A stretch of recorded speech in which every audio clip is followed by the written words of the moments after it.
ಕರ್ನಾಟಕ ರಾಜ್ಯದಲ್ಲಿ ನಮಗೆ ಸಮಸ್ಯೆ ಏನಾಗಿದೆ ಲೋಕಸಭಾ ಚುನಾವಣೆ ದೃಷ್ಟಿಯಿಂದ ಅಂದರೆ, ಈಗಾಗಲೇ ಸನ್ಮಾನ್ಯ ಯಡಿಯೂರಪ್ಪನವರು ರಾಜ್ಯದ ಅಧ್ಯಕ್ಷರಿದ್ದಾಗ ಅವರ ನೇತೃತ್ವದಲ್ಲಿ 25 ಕ್ಷೇತ್ರಗಳಲ್ಲಿ ಭಾರತೀಯ ಜನತಾ ಪಾರ್ಟಿ ಈಗಾಗಲೇ ಗೆದ್ದಾಗಿದೆ. ಹಿಂದಿನ ಲೋಕಸಭಾ ಚುನಾವಣೆಯಲ್ಲಿ 25+1 ಮಂಡ್ಯ ಲೋಕಸಭಾ ಕ್ಷೇತ್ರವನ್ನು ಸೇರಿದರೆ 26 ಗೆದ್ದಿದ್ದೇವೆ. ಒಂದು JDS, ಒಂದು ಕಾಂಗ್ರೆಸ್ ಗೆದ್ದಿರ್ತಕ್ಕಂಥದ್ದು.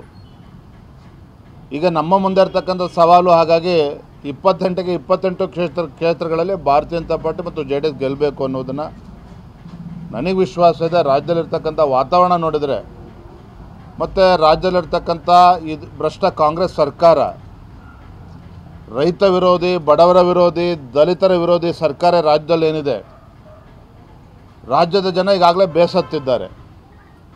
ಕಳೆದ 9 ತಿಂಗಳ ರಾಜ್ಯದ ಇವರ ಕಾಂಗ್ರೆಸ್ ಸರ್ಕಾರದ ಆಡಳಿತ ಅವಧಿಯಲ್ಲಿ ಯಾವುದೇ ಒಂದು ಯೋಜನೆಯನ್ನು, ಅಭಿವೃದ್ಧಿ ಕಾರ್ಯಗಳನ್ನು ಕೈಗೆತ್ತಿಕೊಂಡಿಲ್ಲ.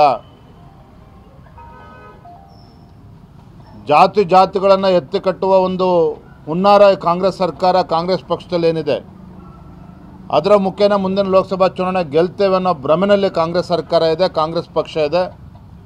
ಅದೆಲ್ಲದಕ್ಕೂ ಕೂಡ ಮುಂದಿನ ಲೋಕಸಭಾ ಚುನಾವಣೆಯಲ್ಲಿ ನಾವು ಉತ್ತರವನ್ನು ನೀಡ್ತೇವೆ.